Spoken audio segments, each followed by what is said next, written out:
Hi అండి. మనం ఇంట్లో టిఫిన్స్ చేసుకుంటాం కదండి. టిఫిన్స్ చేసుకున్నప్పుడు రోజు రెగ్యులర్గా చేసుకునే చట్నీలు తయారు చేసుకుంటాం కదండి. అలా కాకుండా కొంచెం కొత్తగా ట్రై చేయాలి అని అనుకుంటే కనుక ఇది ఒకసారి ట్రై చేయండి.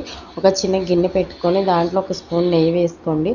ఆ నెయ్యి మొత్తం కరిగిపోయిన తర్వాత మనం అందులో ఒక స్పూను సాల్ట్ యాడ్ చేసుకోవాలండి. యాడ్ చేసుకున్న తర్వాత మనం ఫ్లేమ్ అయితే కట్టేసుకోవాలండి, స్టవ్ కట్టేసుకోవాలి. ఎందుకంటే అండి కరిగింది హీట్ ఉంటుంది కదా, ఆ హీట్లోని మనం కారం వేసుకుంటే సరిపోతుందండి. ఇక్కడ నేనైతే ఏం చేశానంటే కట్టకుండానే కలుపుతున్నానండి. కలపడం వల్ల చూసారా అలా వచ్చేస్తుంది, పొగల కింద వచ్చేస్తుంది.